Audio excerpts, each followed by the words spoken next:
Hi, I'm Doug from Global West. Thought I'd take a minute here and talk to you about our lower control arms for 1955 through 57 Chevys called the Tri-5s. I'll take a minute here and I'm going to go over some points about this tubular lower control arm. And let's start out with billet cross shafts and Del-A-Lum bushings. The Del-A-Lum bushing is a 6-surface design. It floats like a bearing.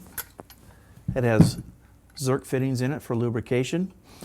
And we've actually made these a little wider than the factory because we need to pick up the load. The factory arms are a little shy on reference to how much bushing surface area there is. So we extended the shafts just slightly so we can pick up more area to support the control arm during hard cornering and things of that nature.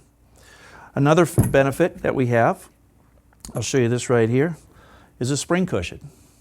Now this spring cushion is designed so that the base of the spring fits in it and it follows the contour of the spring. Now one of the reasons why we built this way is because a lot of times guys have taken their coil spring and they've trimmed it and what have you. Well, there's an index in the frame for the spring at the top and there's an index in your lower control arm. Well, when you trim the spring to set your ride height, there's a good possibility that obviously for a stock arm it's not going to go back in the same position. So by designing this so this rotates, you can index the spring in the frame and yet rotate this to where the spring will index down at the base and not have a problem at all in how the spring sits in the control arm. Another feature, sway bar attachments already on the control arm. Several of the factory arms did not have it. This automatically comes with it. Standard position goes right in place.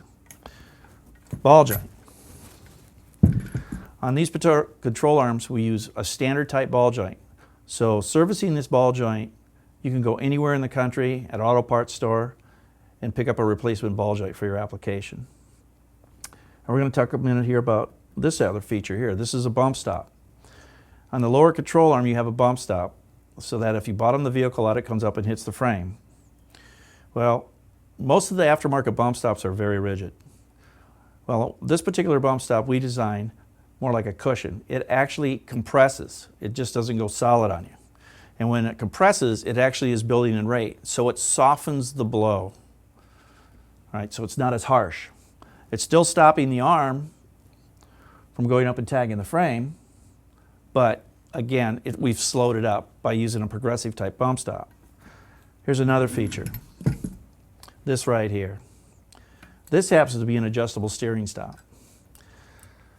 You can unscrew this, you put different ship pack on here, washers, screw this down, tighten it back down, and you can actually set this anywhere you need to be. Now, why did we do that?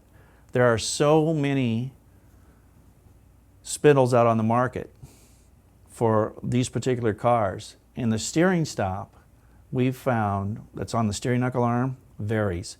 Well, that steering stop on the steering knuckle arm, because it varies or based off the spindle you use, will affect your turning radius. So by making this adjustable, we've allowed you to fix that so you maintain your turning radius. And it's easily done. Like I said, you can just do it with shims. Now there's a couple other benefits we're going to talk about. And one of them is this lower control arm right here.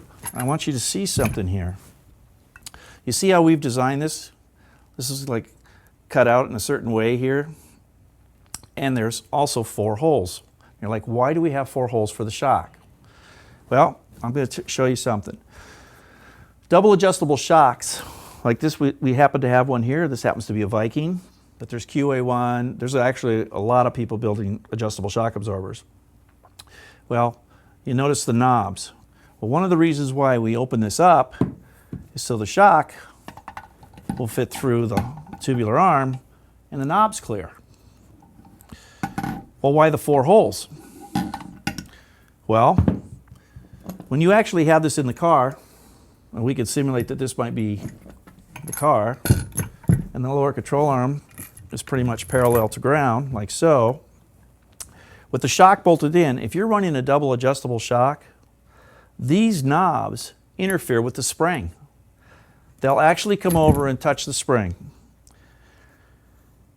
Another thing is you can't get your fingers up in there to adjust it.